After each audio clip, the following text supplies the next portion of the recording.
Hello, everybody. Welcome to another episode of Cabot, Cove, Chaps. This week we will be talking about episode 11 of season 1, titled Capital Offense.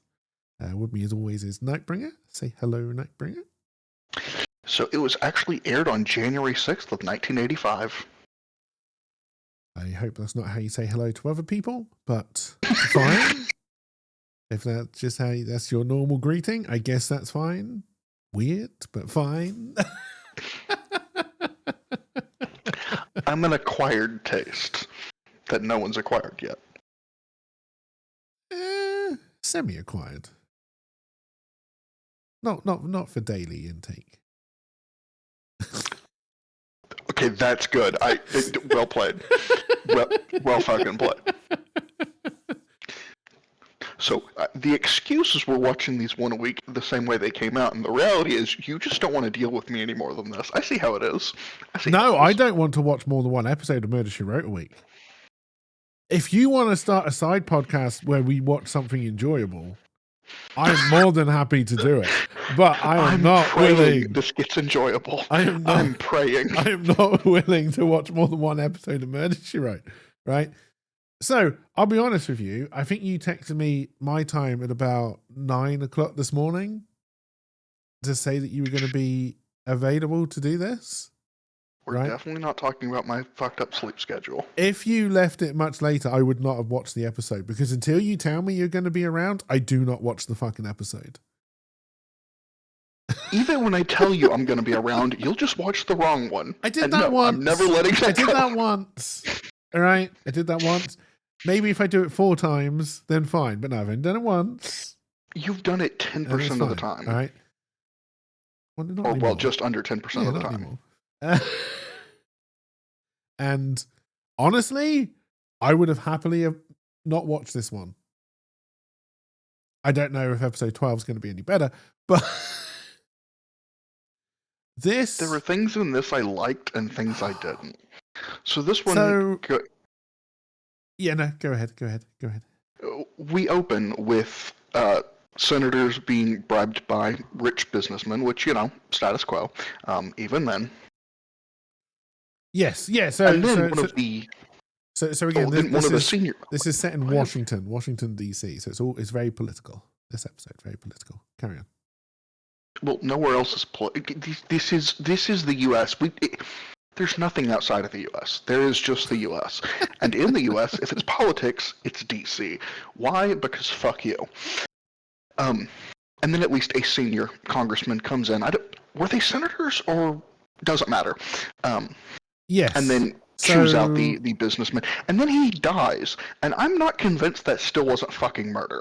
But the show doesn't seem to imply it was. It wasn't, no. So I don't believe it. Yes. They didn't make it quite clear, I think, in the opening scene who were senators and or congressmen, or whichever one they were, and who were basically people from Enterprise, right? By the time the other guy came in, I was confident who was who. I kind of wasn't. If you weren't paying attention. So you had the guy who was drunk, who I knew was a senator or a congressman or whatever he was meant to be, right?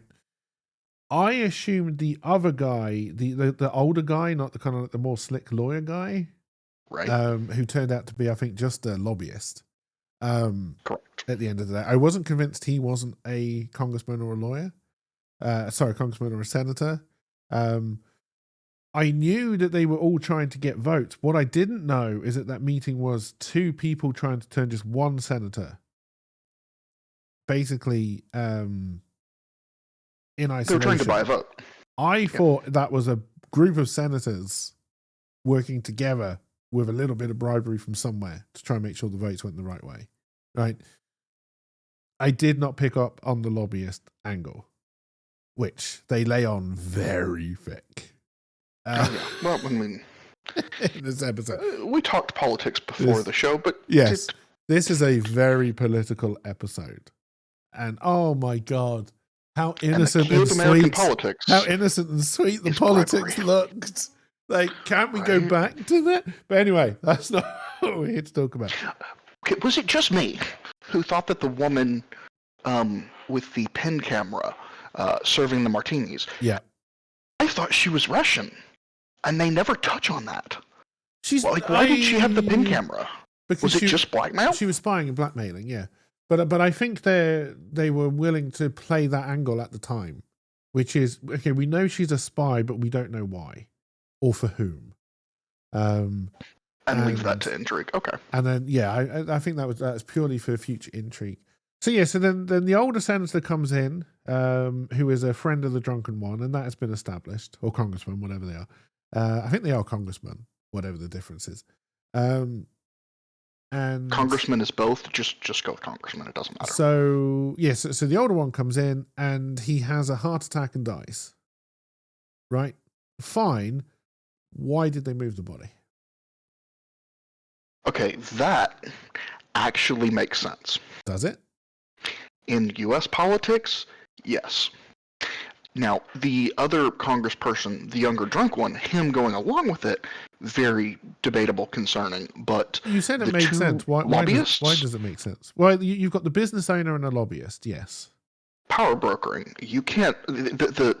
Even just the. That's bad publicity. This is a case where there is such thing as bad publicity is not worth it.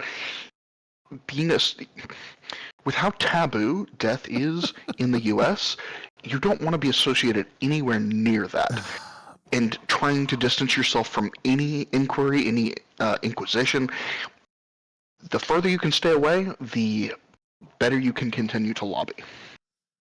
Yeah. Americans don't like to realize their mortality. Maybe I think it was just kind of dumb. Oh, yes, absolutely. Because he died of natural causes. The fact that someone dies in your house shouldn't be taboo. It's not your fault. Unless you've murdered them. But he just died. He just had a heart attack and he died. He was angry. Maybe it even speaks to the fact that I think the murder or moving the body is reasonable, because I'm still not convinced he wasn't killed, even though we're not given anything further in the episode to imply that. But him just having a random heart attack, well... No, he wasn't killed. And honestly, I think for the plot of the episode, it would have made more sense if he was. Because in all fairness, the murder in this episode is yet another one that is tacked on. Because they just wanted to do an episode of political intrigue, and they had to throw a murder in at some point. Right. Yeah, and that made no sense. Made no fucking sense whatsoever. And maybe that's part of the reason I'm also not convinced, is because this seems like just such a straightforward opening to political intrigue and murder intrigue, was to just have him be killed by poison. I think... Yeah, I mean, I think it would have made more sense, and it also gives you, because obviously they're trying to create an opening where Jessica Fletcher is going to become a congresswoman in the interim before a new one is elected. I did but they could have, and you could have done that both natural causes and murder. I'm assuming if it's under investigation, because it was under investigation anyway, because the police lieutenant is. Basically, wherever he's doing off the books, I don't know. But yes, the whole point of that kind of opening is to create an opening for Jessica Fletcher to go to Washington, which I like. I will say. Oh, yes. I will say, though, going off the concept that that the congressperson was murdered, the reason it initially caught me quite off guard was in the run of the show thus far, every time there's been a murder, it's been of an SOB, and this congressperson actually appeared to have integrity, which was he did have sad to see him go. He did have integrity, which is why he had to die of natural causes. And this and it kind of worked, but they're setting up a political intrigue / espionage / blackmail story, right? It's not a murder investigation at any point, right? And I think that and it does feel incredibly tacked on. But yes, I like the fact that there is a reason why Jessica Fletcher was in Washington. Right?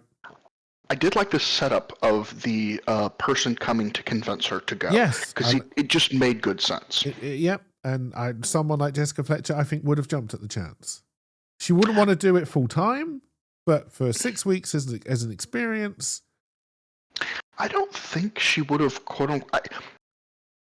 I think She doesn't so. mind being in the limelight, but I don't think she wants to be. No, but I think she would agree. all. I think she would absolutely agree to it, She'd but agree. not happily.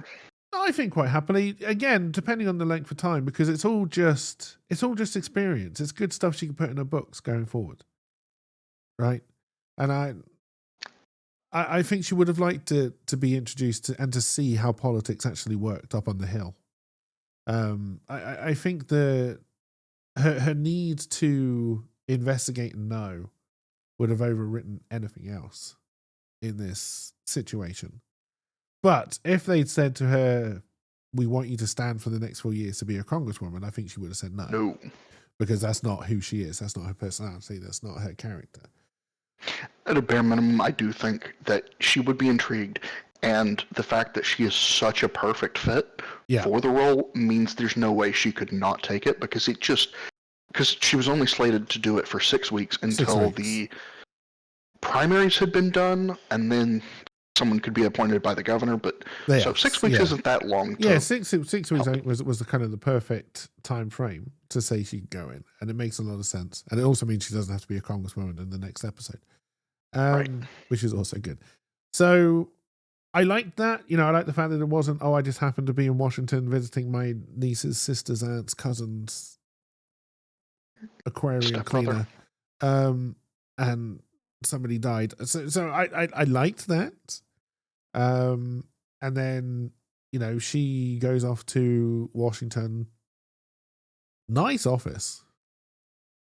Jackass publicity.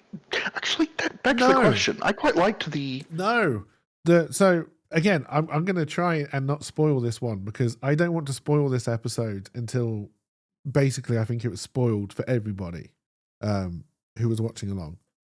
Okay. So she is picked up by smug, arrogant, but likable media manager. What was his job? It was PR. Okay, so it was. They said media, but it was PR. He was meant to be a publicist. Okay, that's fine. And he's got the flash car. He's trying to arrange meetings that thinks he might need. He was the congressperson's PR, which I wouldn't call a publicist so much as someone trying to control the story, control the narrative, and see what's going on out there. I guess. Yeah, I guess. Did he work for the congressman before?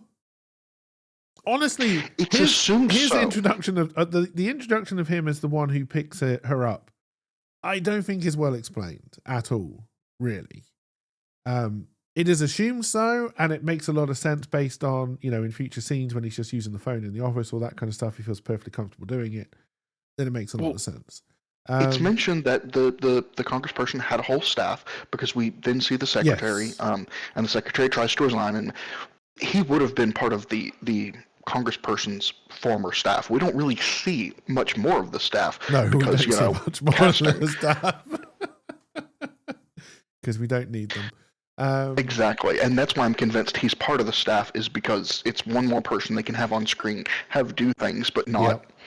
And just have to pay an extra. We're introduced to the secretary, and this I thought this was kind of interesting, because obviously Jessica Fletcher has no idea how politics works when you get to this stage of actually being involved in politics. And I thought it was nice to have somebody there as her advisor, to actually put her through the waters. And the fact that she resigned because people often bring their own staff, even though it's probably pretty obvious Jessica Fletcher was not going to bring her own staff, given the circumstances surrounding how she got there. Yeah, but it's such a norm on Capitol Hill. Yes. That's just what happens. And I liked the fact that they kind of went through that and explained it to people who may not have known that was a thing. Because I wouldn't have batted an eyelid that she just stayed working for Jessica Fletcher. Gotcha. Honestly, it would not have, again, given the circumstances, yes, if she's been voted in, I would expect her to have her own people around her, right? Because, that's part of the whole running situation is you get your team. But, for someone just coming in for 6 weeks, yes, I would expect just to use the team that's already there. And you would probably expect the person who's going to be there for 6 weeks never to be in the office and just having dinners and enjoying the high life of being a congresswoman, honestly. most people would try to use that as some form of political stepping stone. Yeah. The sheer fact that Jessica never was going to have long-term political interests is what makes her Yes. atypical for this Yes, appointment. and again, they explained it at the start when the man is convincing her to do it. It's the fact that, you know, they're choosing her because she has no political interest. Right. Which I thought was, you know, a clever bit of dialogue and a clever little bit of setup. The fact that they then put something on her desk which involves Maine directly and gets her incredibly politically involved, I thought was a little bit heavy-handed. But I will also say, so this episode had huge desync problems for me between the video and the audio. And which made me laugh. Towards the end, it was like I was watching some kind of awful dubbed TV show. But we're talking about this after the show. I'm tired of your episodes sucking. They kept on talking about what, in the end, I think were meant to be canneries. Yes. Right, where you can fish. Yes. Right. For the longest time, I thought they were trying to build canaries in Maine, and I didn't have a fucking clue what they were talking about.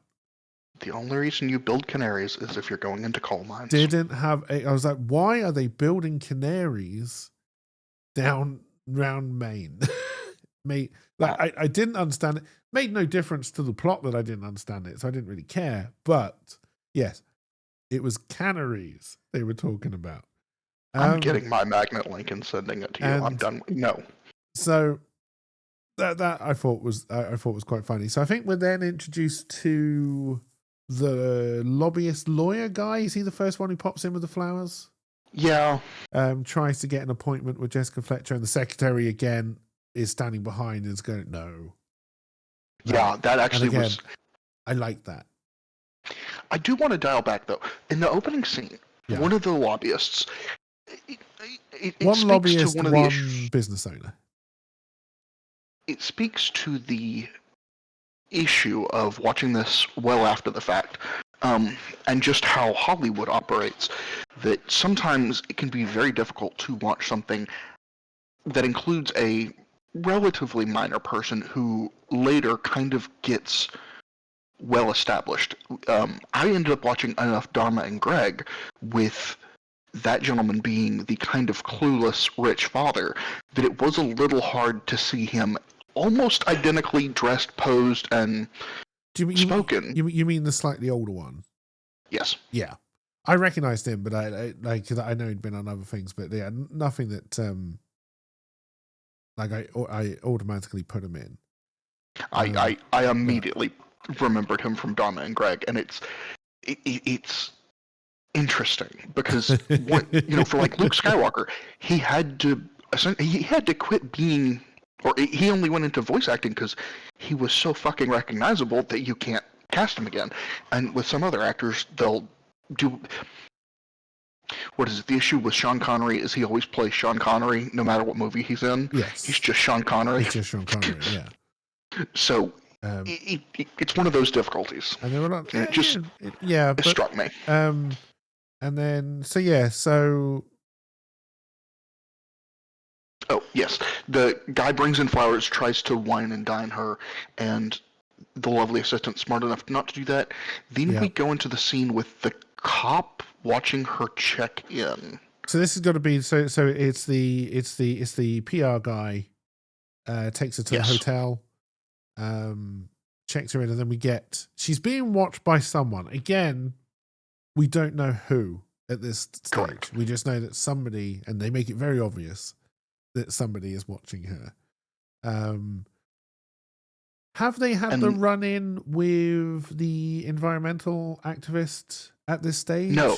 Or is that that's Jessica later? Goes in, and the other congressperson calls her in her hotel room, wanting to meet that night or the next morning. Yes, because he's drunk. He wants to confess something. We're pretty sure it's probably about this whole moving the body thing. I don't think he's even that drunk when he gives her the phone call.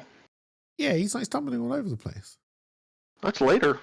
No, even when he goes into the bar, and I think he's drinking at the time, isn't he?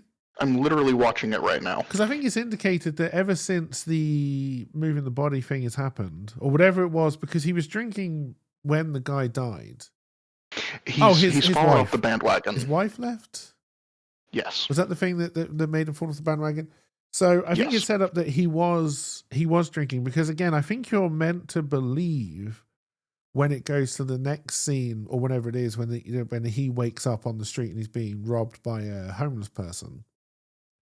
I think you're meant to believe, because obviously he gets picked up by the blonde woman again, and is shown the photo of the three of them standing around the body. And this is the spy woman. So this is that when we know initially thought might be Russian. When we know something is going on. There's some kind of blackmail or coercion, or for power and control, whatever it is. He's dead sober in this scene. I'm looking at him. I'm watching this. Maybe double speed, but he's fucking sober. I really don't. He's sober for the phone call. I really don't. He's at least not shit faced. He's not shit faced. But yeah.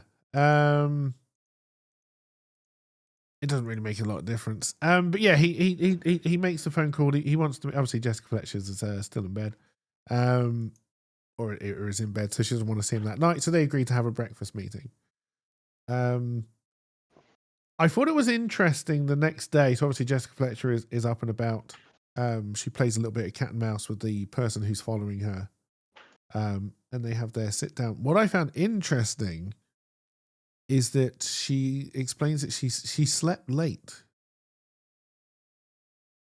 Yeah, and it's so uncharacteristic. Uncharacteristic that she would have done. Okay, she's because she would have had her morning run.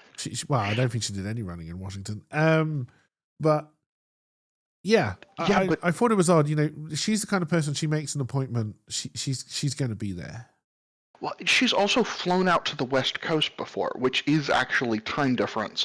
And still, every other time she's flown, she's been in different time zones. Yes. And still doesn't have an issue. But this, she's in the same time zone, not even that far away.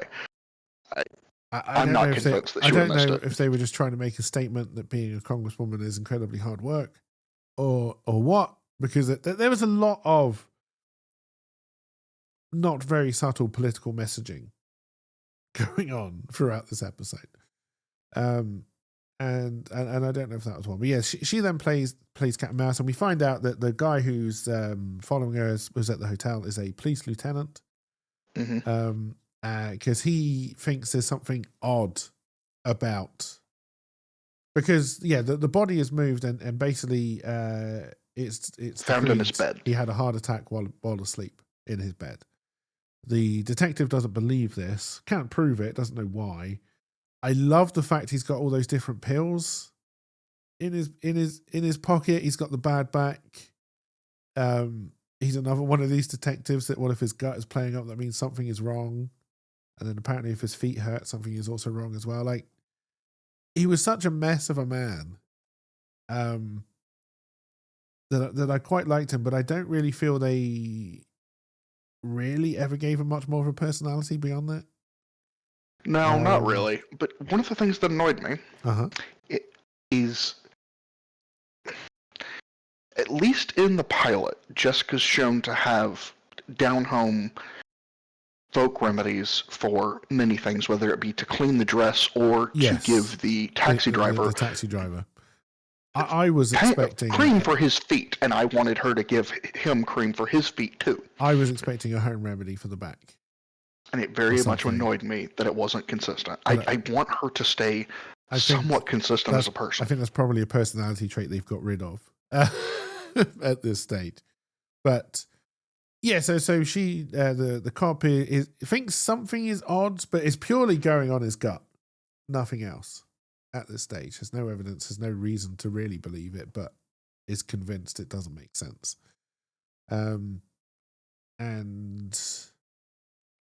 are we then back in the office?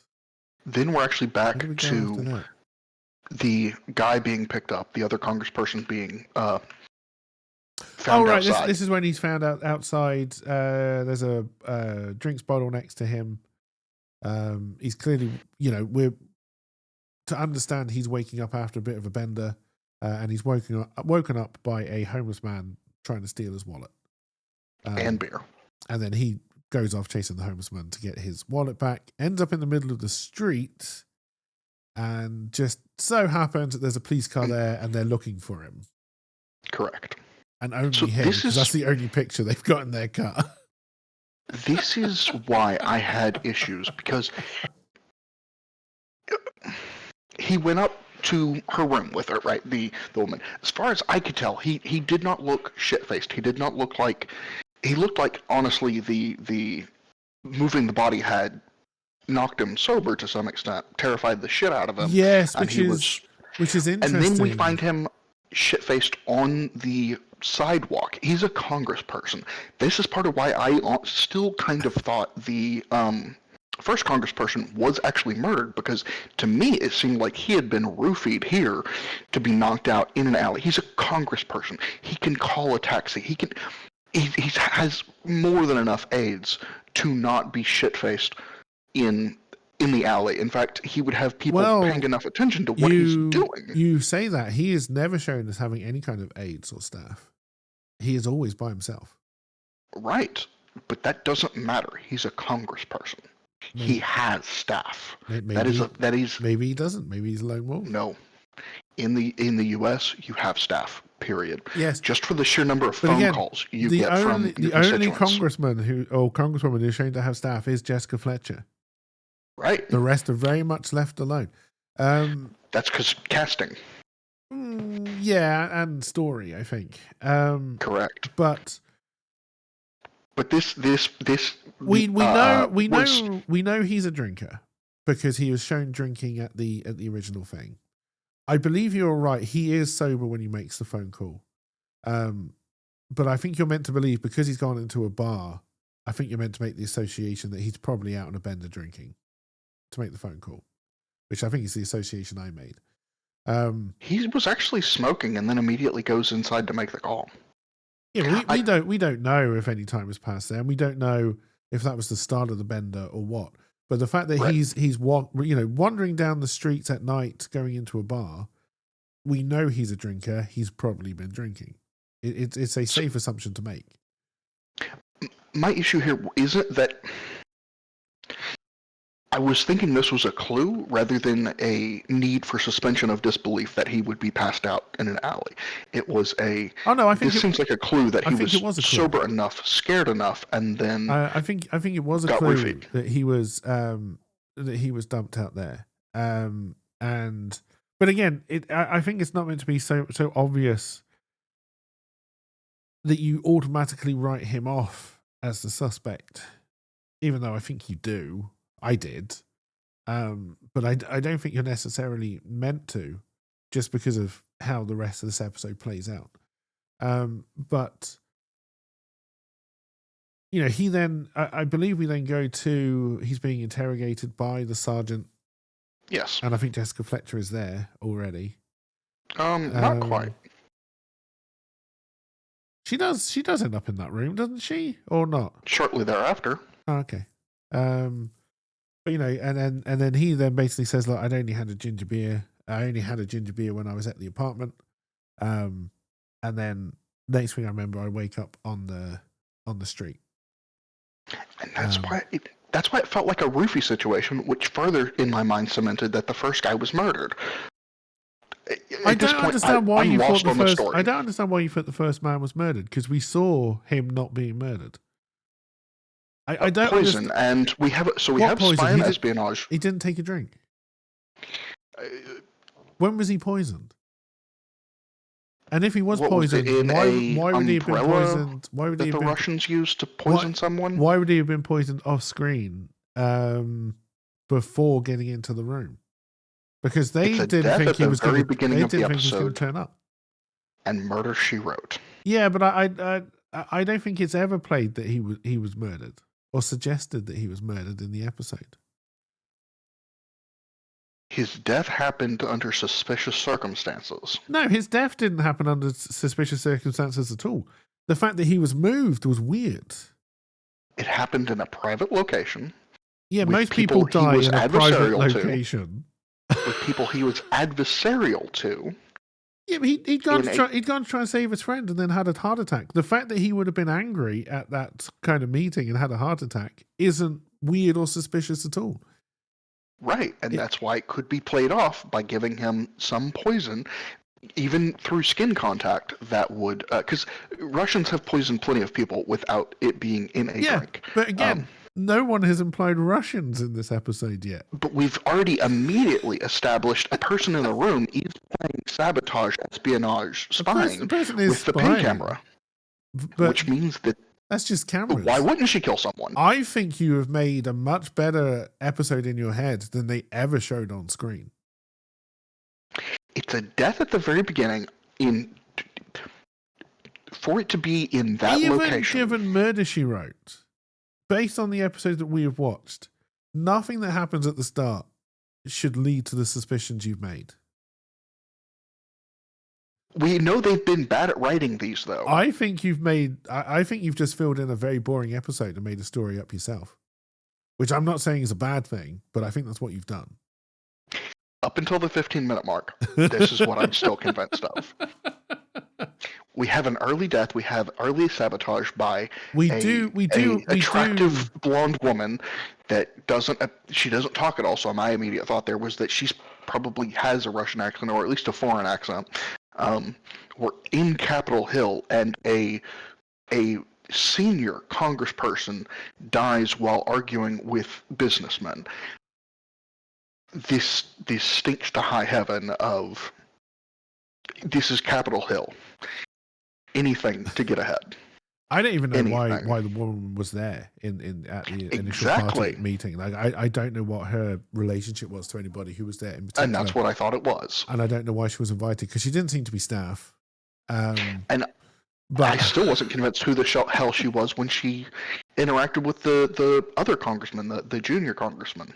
No, I didn't have a clue. But we again, that's meant to be mysterious, and maybe they're trying to indicate that possibly the other guy, the older guy, was murdered. But again, nothing that they showed would indicate that. Now, the fact that they want to move the body could indicate that somebody in that room does know he's been murdered. Exactly. It could. And maybe that is what they were trying to suggest as the motive for moving the body. Which, thank you, Windows, for making that horrible noise during this recording. Which would have tied the episode together better. But no, in my opinion, nothing they showed ever showed or really put in my mind any kind of suspicion about it. Which may be why I found this episode so incredibly bland and boring. At this point in the 15-minute mark, I've kind of checked out as well, because we're now getting to a different murder, and nothing that has happened in the previous 15 minutes really is relevant to the story. No, it's only relevant because we've had to get Jessica Fletcher up to Washington, so a congressman had to die. Right. Or maybe they and we've taken 15 minutes. Right. And we suddenly know that the blonde woman is not just a afterthought, is some kind of operative of some sort. We still don't know at this stage. And maybe given that the timing that when this episode come out, most people 85. would have just gone straight Russian. Like maybe that's where most people would have gone. Because of the tensions at the time. I don't know. But based just on the writing and how the episode goes, yes, she's doing something suspicious. She's taking photos. But I always just assumed it was blackmail. I never kind of went beyond that. Besides the dude dying in there, what kind of quality blackmail do you have for any of that visit if he doesn't die? You have nothing. He's already dead. Why would she waste her time there? What do you mean? But she was there in the first place. Why would she be there? Yeah, she was if already wasn't coming and he wasn't going to die. Because again, you're possibly going to blackmail people based on possible corruption. These are lobbyists getting a congressman drunk. And again, you said it yourself. They don't like any kind of press or publicity. So I would imagine someone goes with a picture like that, you'd give her 10 grand just to shut the fuck up and burn the pictures. I feel like those lobbyists would have everyone on their payroll well enough established that they would know, because they're going to be the ones with the money to actually ensure that if there's going to be blackmail, it's but that's clearly they're not going to be the people that are the problem. That's clearly not true, and bear in mind, it's revealed later on that she is both and both not the head of this particular Hydra. She is both an operative and working for herself. Right, so she may have been relatively new to the game. This may have been her first solo outing where she's just trying to find anything to put on to people. And I think that's why she was there. But yes, I think in your mind you created a much better episode, and they're given what they've put on screen a lot more weight than what they actually put on screen. Honestly. Again, not saying that's a bad thing. I just but yeah, so you've got the lieutenant. This must be then, so they have the whole I'm a little bit suspicious thing. She must then go back to Congress, and this is when we meet the environmentalist? I believe so. Right now, actually, what's happening is Jessica's talking to the assistant right after. So it looks like she doesn't even go in when Jessica doesn't go and see the senator and investigator when they first interact at all. The next scene is just cutting to Jessica in the office and her asking what he was supposed to be up to that evening, the senior congressperson, which again makes me wonder, why did he die? Because he had a heart attack. And now we run into the environmentalist. he died because it was his time. He had a heart attack. He had a heart condition.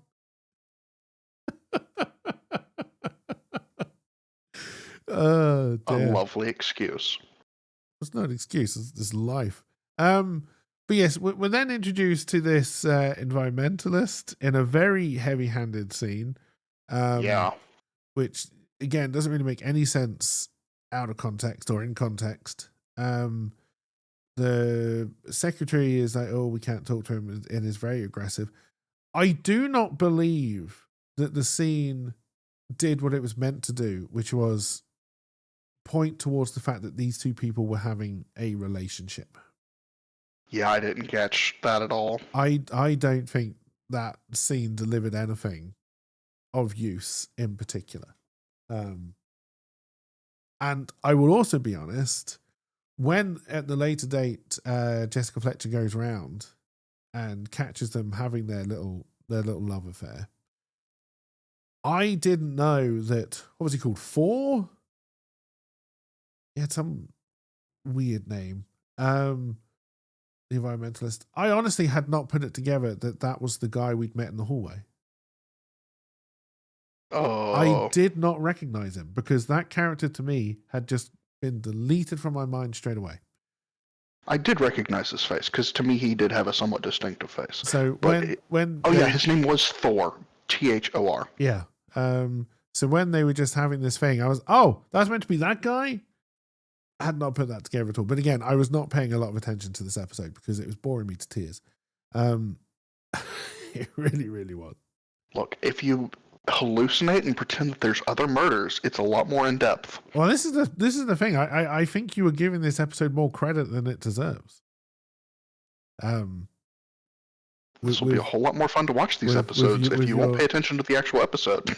Which I have done on other episodes of Murder She Wrote. I've been in your shoes, and I've written story around what they've shown me to make it more interesting. But in this one, I just didn't. I was completely spaced out, and I was like, okay, show me what you're going to show me. And it showed me so little that I was amazed. But yeah, but we now know that the blonde woman is dead. She's been beaten to death. It's a horrific death.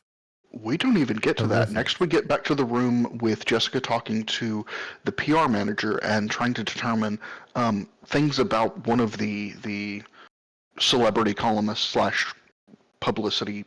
But the woman's already dead by then. Yes, she is, but we haven't discovered that yet, near as I can tell. Yeah, because we must have had the congressman with the sheriff in the sheriff's office. Yeah, I'm stupid. And we do. I don't believe Jessica Fletcher has been to look at the body herself at that stage. Well, the next scene is the investigator coming and talking to Jessica in her office. So maybe we didn't know it at that stage. Actually, no, maybe you're right. Well, no, we did. We knew that Jessica didn't know.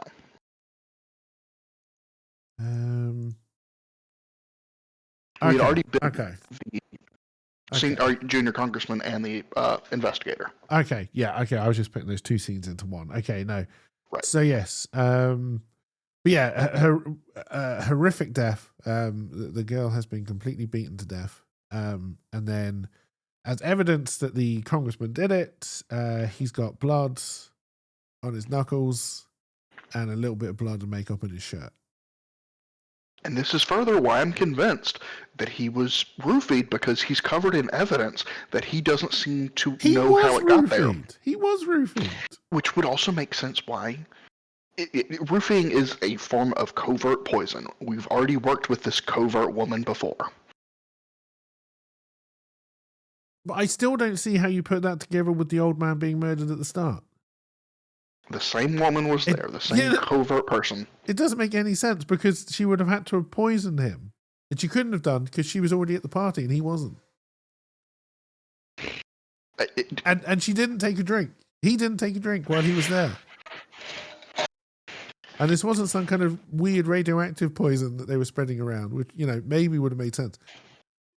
I swear that there has been an instance where a Russian shot a poison dart out of an umbrella to kill someone in very short order. Yes, I believe it was in Man from U.N.C.L.E. It may have been based on a true story. But at no point have they built that kind of character into this episode. At no point. That's a spy camera. It's a spy camera. She is not, at no point is she sold as an assassin. What's the difference? What do you mean, what's the difference? That's like saying just because I've got a camera in my house means I can poison people. Why have a spy camera? Because she gathers information to blackmail. She doesn't murder people. And at no point is it indicated that she murders people. I don't trust her. She's not meant to be trusted. She's blackmailing people. She's horrible. We're shown later on that, because again, we know that the sequence that she roofies people is further confirmed when she roofies, because there's pictures of 4 next to her in bed. Mm-hmm. Right? And he's been, I don't know if it had been roofied at the time. I don't know if roofie was a drug that they knew about or existed. At this point, it's just the generic term period. But yes, it is indicated that is her MO? Yeah, MO. But yeah, there's no reason to apply that to the initial death. The other Bulgarian, than wishful thinking. The Bulgarian umbrella. The umbrella that shot the poison was done in 1978. I don't think I'm that far off the fucking mark. No. The thing that I'm missing is them actually showing the pulling of the trigger of We're not watching a spy thriller. At no point is this episode a spy thriller. She's a spy. Right? It's a political episode. It's politics. It's not spying. Those go hand in hand. No, they do not. It's not the kind of spying espionage you're talking about. You're talking about countries fighting against countries. And they never suggest that this is what this is about. This is about a cannery on a little coastal town in Maine. The Russians don't give a shit about that. Ooh, I'm going to disagree there. Russians have long loved opportunities to incite conflict within America and trying to escalate that. The Russians are not going to murder someone over a cannery on the coast of Maine. If it creates enough political division and creates enough of a story within the states, it's worth it. Again, you have made up an episode that you have not watched. It's a good episode. I don't know. Your episode is much better than the one I watched. I'm not going to deny that. But I don't know what you were on when you were watching it. I don't know how drunk you were. But you I have. wasn't at all. Okay, but maybe this I is started why. to stone. Maybe this is why you've actually put a story onto this one, because you had to, because you were fucking sober, right?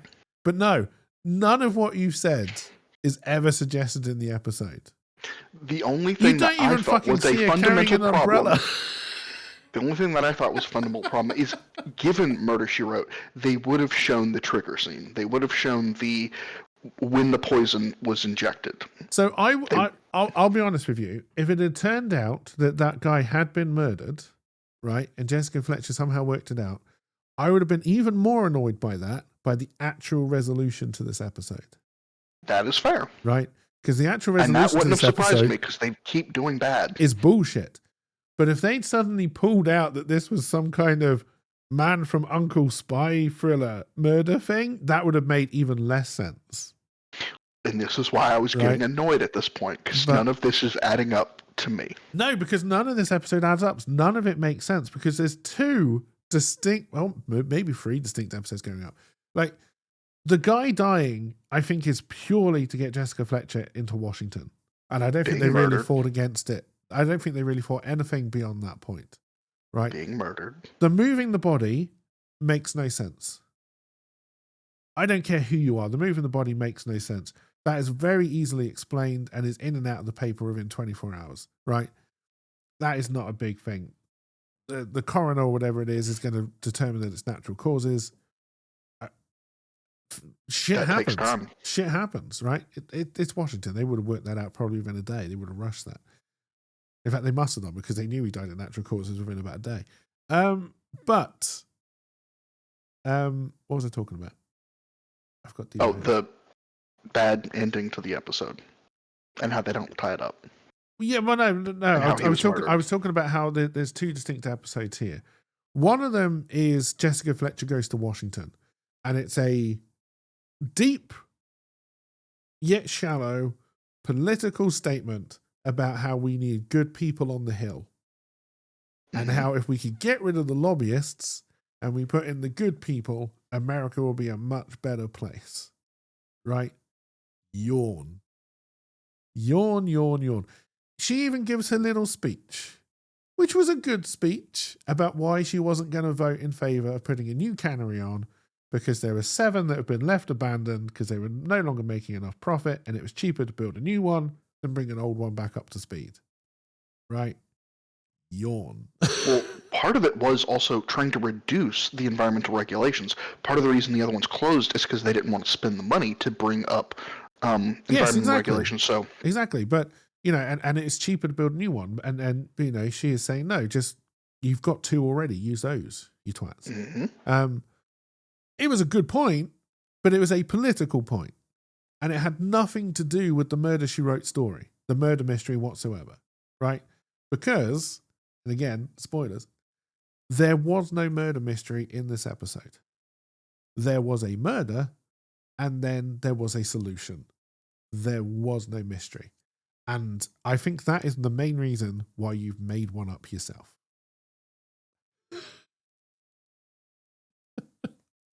None of this was made up in retrospect. I thought he died. I thought he was murdered. No, but there was never any mystery in this episode.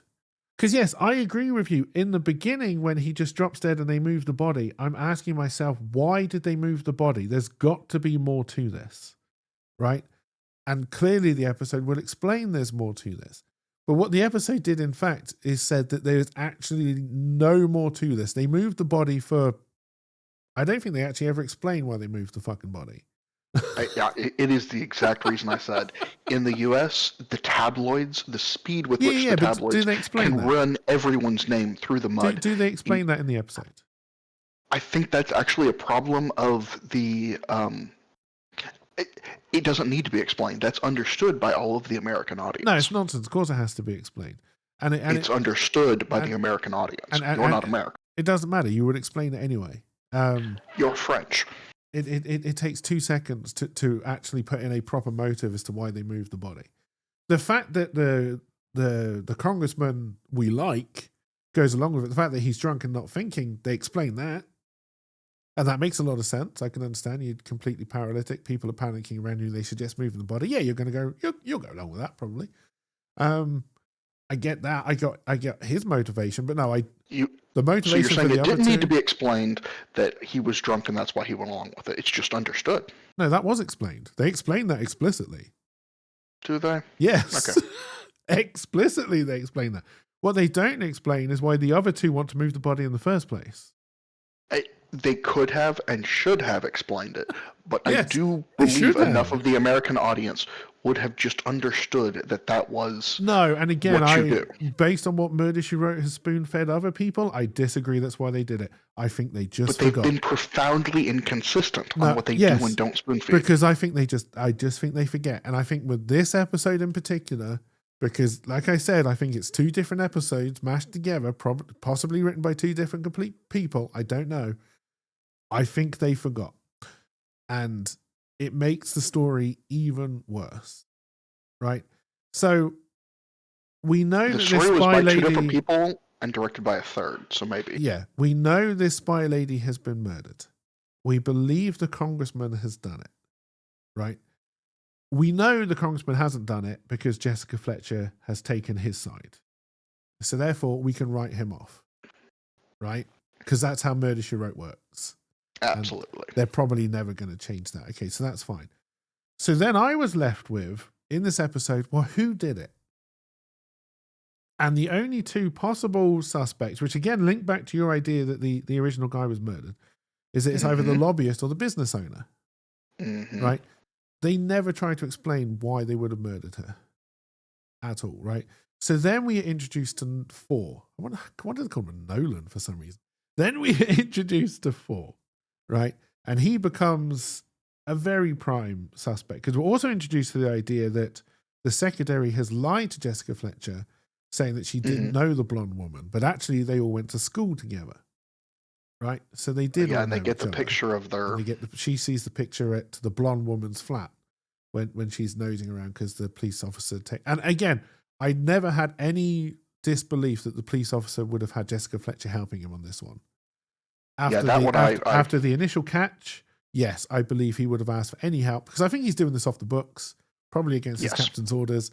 So the fact that he's got someone willing to help, I think, yes, I had no complaints about that with this episode. Where I wouldn't even argue it's against his captain's orders. He already just knows what the result would be, and he's not hiding this as something he's already been told no to. He's just hiding this as this just makes it easier. Yes, yeah. But, and I like that. And, I like the fact that he's willing to go along with Jessica, when he points out the fact that, well, if the congressman had murdered her, there would have been a lot more blood on the shirt based on, because again, this is a horrific crime. And when they do the scene at the morgue where the body is revealed to Jessica Fletcher, we are not allowed to see the body. We're not allowed to see the murder, which already tells you it's probably quite horrific. The fact that, when it's revealed the body, they don't show us the body. They just show Jessica Fletcher herself having to turn away. Right? That's when you know this is a horrific, horrific crime. One would assume of passion. Right? Which again, didn't make a lot of sense based on everything else they'd set up, both before and after, to how the murder was going to be. So we're then introduced to 4, and he becomes a suspect, but he is very quickly dismissed. Yep. Right? As really, because they never explore the cannery guy and the lawyer. Really, in the slightest, right? So they're pretty much dismissed. So you were left towards the end of the episode with no suspects in a murder, right? And then, for some reason, she talks to the PR guy again, who up until this stage, I'd thought nothing of him really as a character. I thought he was quite nice, brash, all this kind of stuff, right? He is set up in the sting operation, right? And that's when I was watching, I was like, what? He fucking did it? And it made no sense to me. Because again, as soon as you know she's laying in the sting operation, you know that's going to be the bad guy because she can't be wrong. Mm-hmm. And she was laying the sting operation by saying that, if the photos happen to be at the owner's house, apartment, whatever it is, then he must have done it. So the sting is set up that obviously he's going to move the photos, and the lieutenant is there waiting for him in the house, and he's caught in the act. At any point, maybe I missed it, I don't know, but at any point, did you think he was even a suspect? No. Right. Good. Because this is what infuriated me about this episode, right? We are never given any rope by ourselves to try and work this out. The only clue they go back to say that they set up is that in one scene when he's driving Jessica Fletcher, he's wearing gloves. And then after the murder, he's no longer wearing gloves. That was your clue. Mm-hmm. Fuck you, Murder, She Wrote. Fuck. And that's such a you. small clue. Fuck you. You're never given the slightest impression that this guy has got dual characters. At all.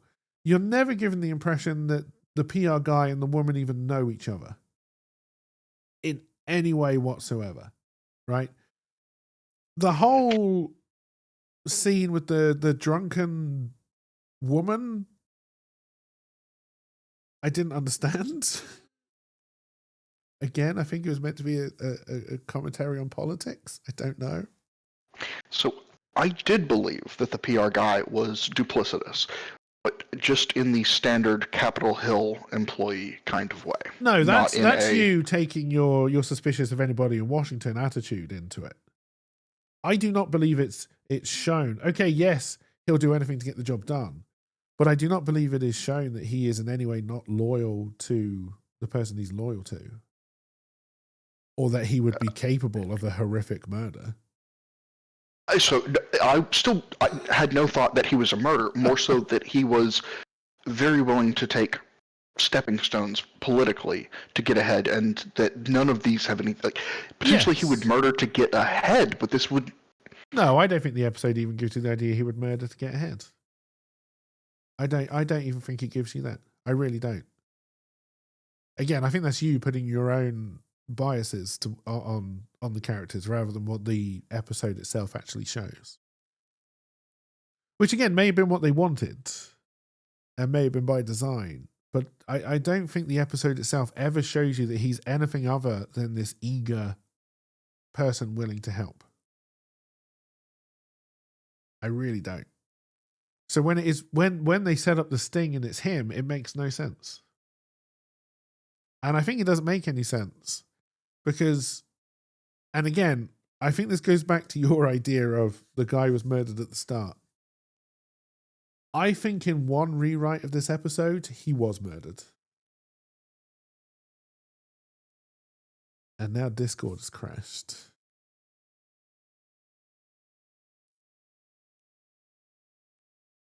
And that may explain why Nightbringer went very, very quiet.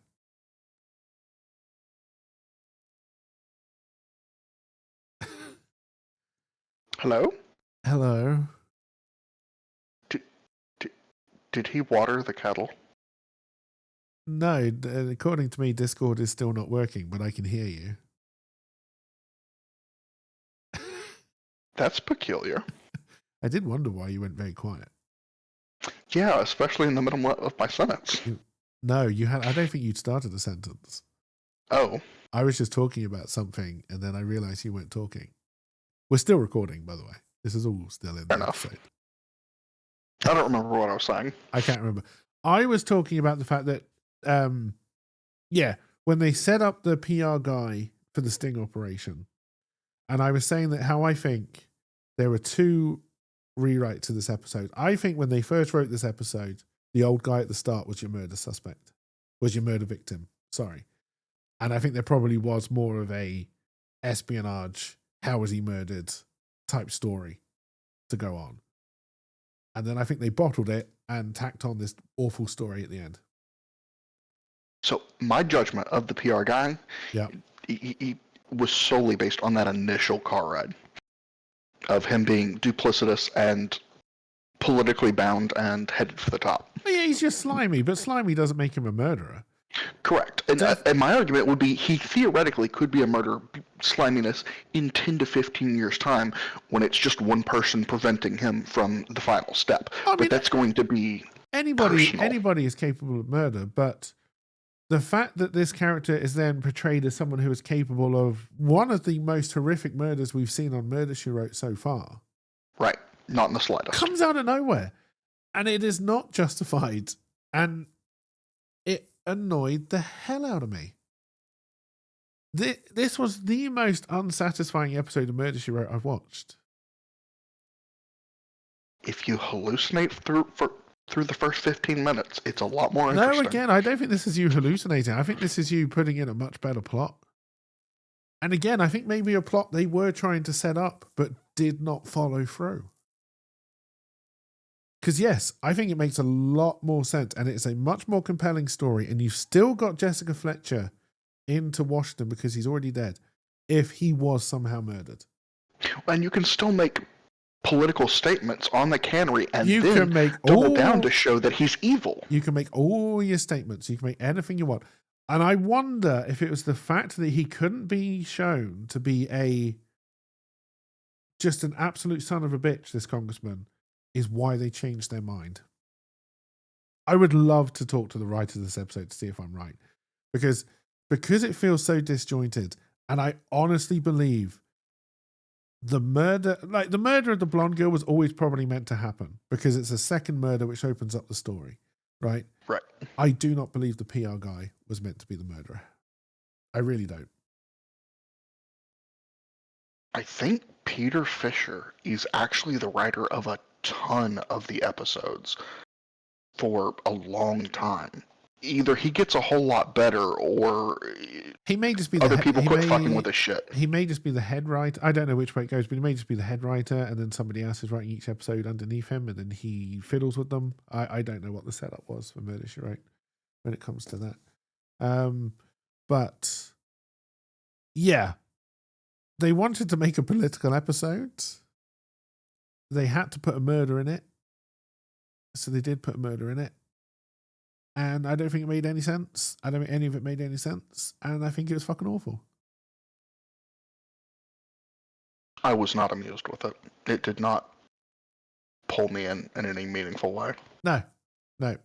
And I agree with you completely. I think they had a much better episode on their hands if the old guy had been murdered to begin with.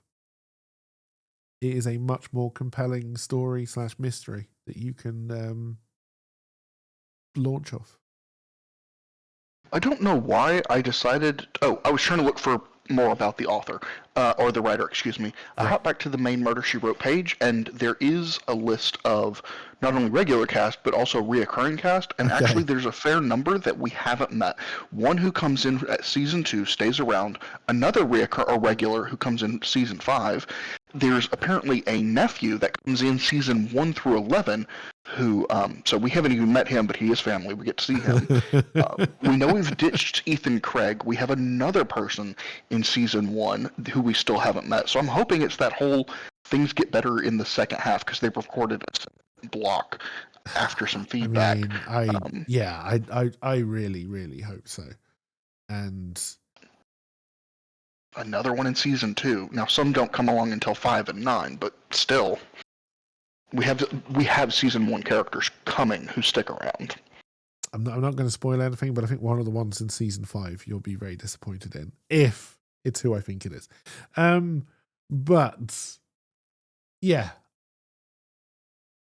I think this... It's a weak episode. I don't think I was going to say I think this is the worst episode yet, but I don't know if that's true. Yeah, I don't remember that episode we hated. I couldn't tell you. The trouble is, I feel that even though I've hated most episodes, they've had one or two redeeming qualities about them. Like, you know, the one you loved with the poorly acting kids. Right? And right. You know, the one with the robot car, I thought had a couple of interesting elements. Right. It wasn't the kids that were interesting. It was actually the villain of the episode and the mystery itself of how did someone get in the room that I liked about that particular episode. I loved the kids acting. You loved it because it was bad. Yeah, it was so bad. You loved it because it was horrible. It was so bad. I think it saves that episode. But this one, I don't think has a single saving grace.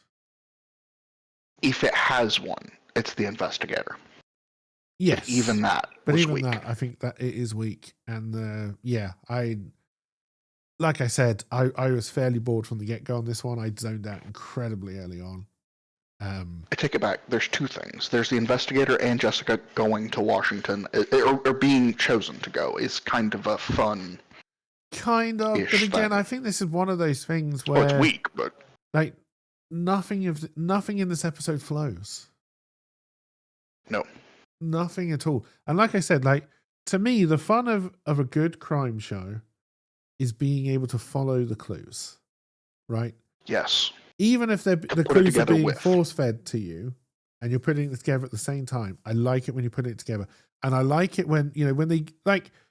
If the gloves had just been one of many clues, I would have gone, "Oh, that was such a good clue and so well hidden." Right, because it was so it was such a small thing that hardly anyone would have. I never noticed the fact that he was wearing gloves in one scene and not in the other. Didn't even register on it to me. But if they could have had the car smell of smoke, had that be a thing, there could have been anything that had set his character up as being suspicious in any way. Anything that it had, just seeing them in the background meeting with the blonde woman would have set something up as like, oh, there's something suspicious about this guy. But as far as I'm concerned, they never set this guy up as suspicious. They never set this guy up as insanely violent that he would just punch a woman to death. Or unhinged. Jesus Christ. Disconnected from reality. Yeah. He just comes across as a fairly likable, roguish type Han Solo guy, right? But in the end, he's punched Princess Leia to death. In the timeline of the episode, oh, never mind. I've remembered. Never mind. But yeah, I like this episode annoyed me more than anything else.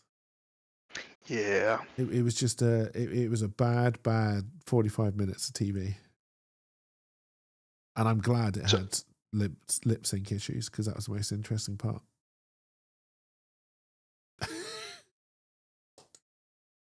See, this is why you didn't get the plot of it being a murder in the very beginning, because you were too busy being distracted by the lip sync.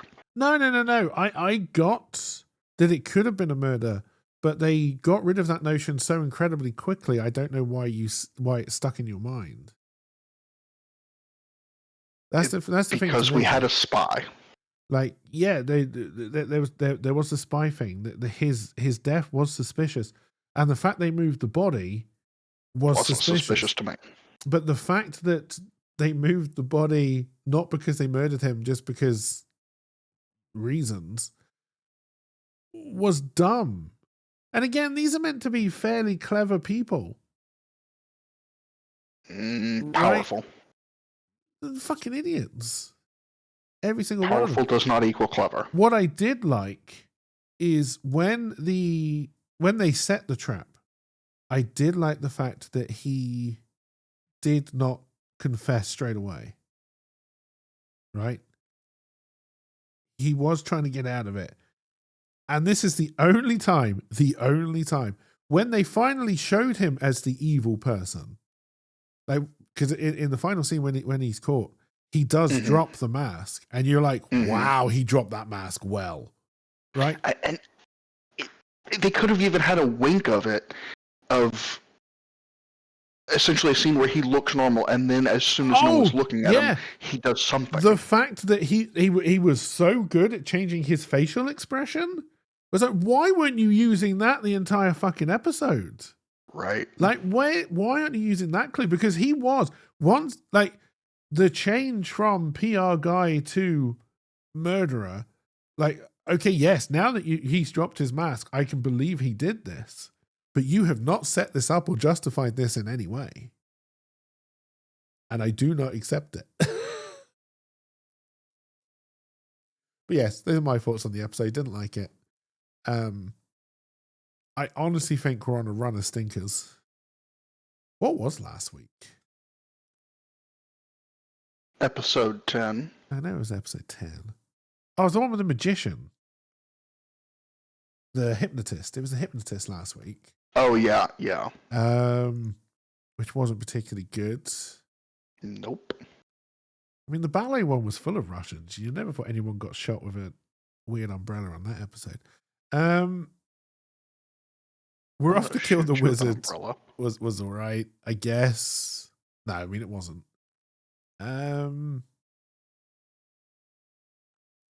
Is still episode 2 the one I think is the best?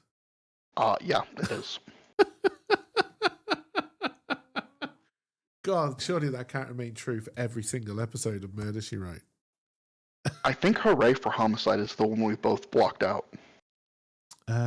Which one was Hooray for Homicide? I don't fully remember. All I know is that I remember opening that episode with. Was that the one on the Bitchin'. movie set? Yeah. Oh, okay. Yeah. What the fuck was It's a Dog's Life? Oh, that was the one I hated for the animals. Oh, that was the animal one. Okay.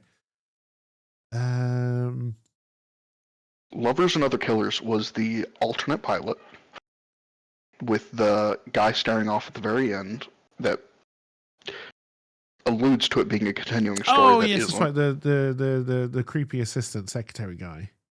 Correct. Hit and Run Homicide is the driver car. What the fuck is Birds of a Feather then? Oh, that's where he dances at that weird club.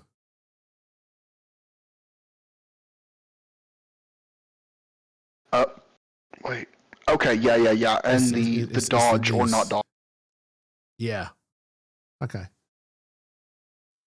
Yeah, I think episode 2 is still remains my favorite. Yep, by quite a margin. Even though we had major issues. We with had the major issues with 2 because it doesn't make sense. The plot does not make the crime does not make sense. But I did like the episode as a whole. Well, and the setup of having why was he there in the yeah. It doesn't make sense. It doesn't make sense. But the actual pilot was at least somewhat enjoyable, but it was okay. But again, had that weird,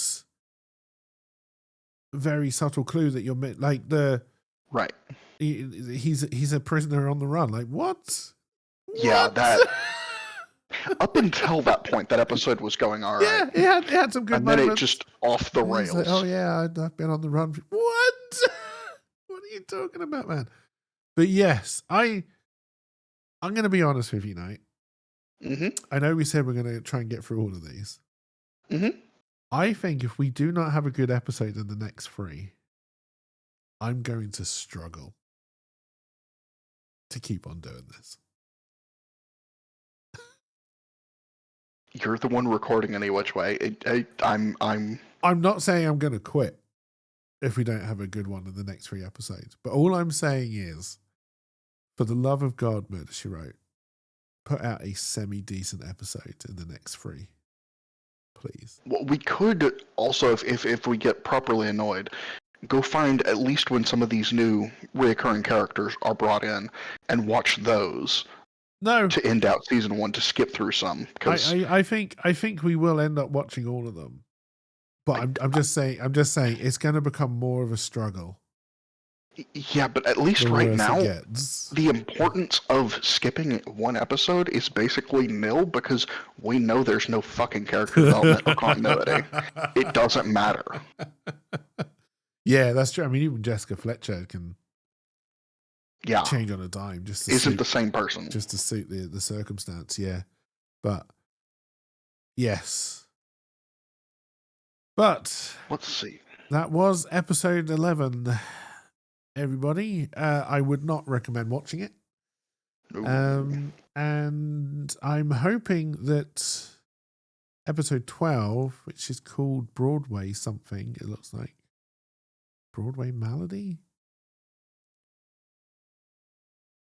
I'll be honest, just given the little thumbprint that it's given me, I don't have high hopes. Okay, so you know how I mentioned one of the reoccurring characters starts in season 1? Yeah. He's in 1 episode of season 1, 1 episode of season 2, 1 episode of season 3. None in, it looks like 4, and then 1 in 5. Yeah. 2 in 7, and then finally, I think he gets a spinoff show? Yeah, I think I know who it is as well. Yeah. I think I know who it is. Harry McGraw. Yes. What the hell? He was a backdoor pilot. So through Murder, She Wrote, and you're not going to. this doesn't count as a reoccurring character. No, you're not going to like them. Well, no, you might like them, but not for the reasons you thought you were going to like them. But Just want some good reoccurring characters. there are no good. It doesn't feel like there are no good reoccurring characters. Which is why, because there's no good reoccurring characters, it's why the cases are so vital to each episode. Yeah. So when the murder doesn't make any fucking sense, everything else is going to struggle. So until they can get this consistency in cases, every episode is going to be a struggle. And I just want one in the next 3 episodes. I just want one case that when you think about it logically, both tracks from start to finish. And the way that Jessica Fletcher breaks it also tracks from start to finish. You know, I don't necessarily want to be able to solve all of them, but I do want to be, you know, when they reveal the final character, of course. That's the feeling I want when they reveal who the murderer is at the end of Murder. I want, of course it fucking was. You know, it's either, I knew it, or of course it fucking was.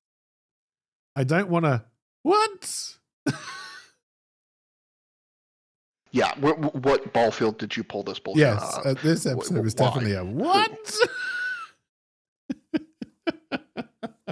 When did we just decide to take this completely off the rails? Yeah. Yeah, and like I said, I'd love to know if this was an episode that had hideous rewrites, because it honestly feels like it. It really does. Actually, is there any behind-the-scenes versions of this show? Maybe we should look for that. At least we might then be satisfied knowing that they also thought it was shit or had trouble with it. Can I be honest? You'd just be more annoyed? No, I'm intrigued by your idea, but we couldn't watch anything like that until the very end. Because of spoilers. Unless it was specifically behind the scenes season 1. Which I doubt they did that kind of thing at this stage. Like, they wouldn't have been looking for like DVD extras or anything like that. Like I doubt there's a lot of that. Then yes, I would be very interested, but I wouldn't want to watch one that covers the whole series because of just how much that would be spoiled. Right. No, I was thinking about it like they do for movies. You know, one for Lord of the Rings 1, one for 2, one for 3. Yes. But no, that's not how this would happen at all in the 80s. I do have an interesting fact. We have actually met another one of the reoccurring characters a while ago. In The Murder of Sherlock Holmes. The nephew. It's the nephew, so he does come back. The one who sent off her book comes back one more time in season 1 and twice in 2. He's at least more often than the other guy, but still only a few times a goddamn fucking bullshit. Should not be this hard to have not only main casts, but proper reoccurring casts. No, but again, I'm wondering if this was before, because this very much is taking the Columbo, / Agatha Christie / all this kind of type scenario, which is you have one recurring character who is Jessica Fletcher, who is put into a interesting case to solve, surrounded by interesting characters. This show was on CBS in one of the main, that was the highlight on the Thursday slot. CBS. Yes. Guess what else was on CBS? What, at the MASH. time? That ended in 83. They knew how to have a full cast of interesting, developed characters. No, MASH is a completely different kind of show. It's It's not a murder mystery, it's a comedy, and comedies have always been ensemble. Always. Yeah, but MASH also tackles hard episodes, deep episodes, intriguing episodes. But it was a comedy. But the fundamentals are still there. But you wouldn't have put that. You wouldn't have put that at this stage. I don't think you would have put that into a murder mystery show. We get there because all modern murder mysteries are very much, there's a case of the week, but there's also the overgrowing story of the characters. I do not think when Murder She Wrote is being made, they would have had a overarching story of the characters, especially one that develops. I think they're stupid for that, because I think that's part of the reason MASH was so successful was because of the development of the characters. Yes, but again, MASH at that time would have stood out from probably every other comedy at the time as well. MASH is meant to be a comedy, right? Generally speaking. Because I know it's funny, but like I also know it deals with some rough real harsh, rough stuff. I even love the war's worse than hell conversation that they have in it, where Hawkeye says, at least in hell everyone's guilty, but in war it's really only the brass who aren't even getting shot who are the truly guilty parties, and but like they're not here on my table. Think about even most shows now, right? Even if actually murder shows are probably like the mystery shows. Like, I'm thinking like NTS, that kind of thing. Mm-hmm. But do you think most comedies still go on the idea that characters are back to square one at the end of every episode? Right? There's no real progression from episode to episode to episode in a comedy, because you want people to be able to jump in, watch an episode, jump out, jump in 5 years later and not feel lost. Mm-hmm. Right? That has changed in the murder mystery stuff, because they do build the characters up from season to season to season. The key there is that you can still jump in and not feel lost, because the majority of the episode is based on the case, with a little bit based on growing the story and the recurring characters, right? And it's done at a glacial pace, so you can really pick it up fairly quickly. But no, I think at this stage with Murder, She Wrote, the idea that Murder, She Wrote would have had that Jessica Fletcher would have had like even Sherlock Holmes, you had Watson, right? Right. In narratives, in books, they knew the importance. But again, that's because Watson is playing you in the book. Well, see, he is you don't even have to have a Watson. You just have to. It doesn't even have to be the same person. It doesn't have to be. Just. I think it does have people to be the don't just same person. disappear at the end. You can have multiple different people show up multiple different times. You could. But it has to be more than once a season. And we know someone showing up in 3 or 4 episodes would be enough to make it a thing. You know, and they had one in Ethan, who they got rid of, and also the sheriff. But they use them so well. Well, again, I will say those are the episodes I've enjoyed more. Yes, because that's more what we're expecting. We like the personal touches. We like the stories that move on from episode to episode. We like it helps allow weak episodes to still matter. And it helps that if you've got something compelling going on in the background between two side characters, if the main meat and potatoes of the episode, i.e. the murder, is crap, you can still rely on that crutch a little bit. And right? If you're going to be honest, you're going to have episodes that suck. It just happens. Of course you are. You're going to have filler episodes, because that's, I'm really sure I don't know if that's how it quite worked, but with something that's serialized, you're going to have filler episodes, because you don't have 24 episodes of story. You probably have 12. Right. And so, you're going to put filler episodes, and that's fine. Some of the filler episodes have been the best episodes of TV. But with Murder, She Wrote, basically Murder, She Wrote has only got one core thing going for it, and that is the murder that she wrote. Right. And when that doesn't make sense, the episode suffers. And because they have not come up with a formula for how Murder, She Wrote works, it's just awful, I feel. From episode to episode, it just feels awful.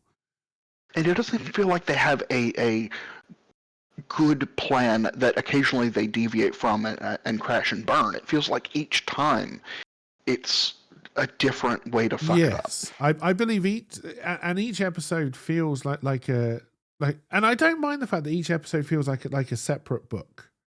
Yeah, but the fact that your character of Jessica Fletcher never feels the same is difficult, and the fact that the cases are of wildly varying calibers, but I don't think one of them has been good as a mystery so far.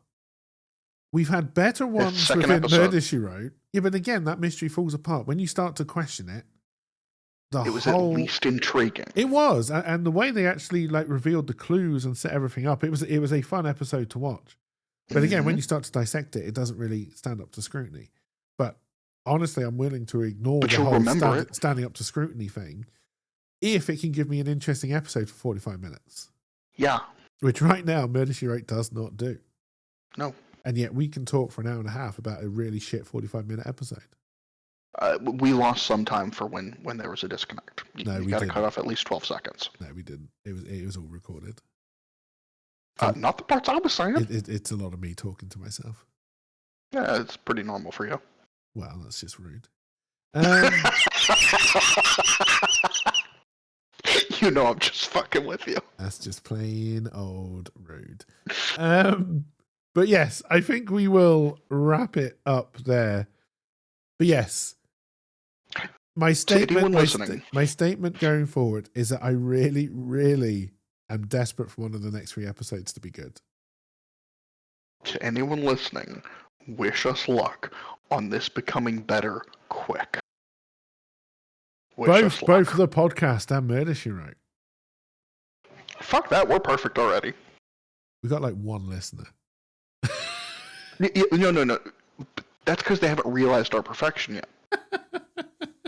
They'll pick on. They'll catch on. They'll catch. I think we probably should have chosen a show more people were interested in. That's on you and your fetishes. Did I make the joke about Murder, She Wrote? Yes, you started it. I thought it was funny and latched on. Okay, maybe I did start it. I don't know. Because you're the one with the video. Yeah, I know about playing with herself in the bath, but I don't know if that means I made the joke about doing a podcast about Murder, She Wrote. I promise you're the one who made it. I might have championed it from there forward. It might have been an offhand joke from you, but I thought it was hilarious. Okay, well then this is my fault. I apologize to everybody. And it's your fault for giving someone like me such a bad idea to latch on to. And we're gonna keep on doing it. Power through. Yeah. Just keep on powering through. Having the time of our lives. Did you know Call of Duty has finally added Shredder to the other team? No, how much is it? About 30 quid? Oh, I just wanted to give you some hope before I squash it. Oh, not in the slightest. That's just cruel. Yeah, so is Murder, She Wrote thus far. Yeah, which I've suffered through with you. And then you've decided to kick me in the nads while I'm down. And then piss on me, and then set fire to me because you pissed fuel all over me, somehow. Yeah, well, yeah, That's and now cruel. I'm going to make you watch her sex ed video again. I'd watch it every night. Touche. And on that shocking revelation. Touche. Bye! Bye! Yes. Bye indeed.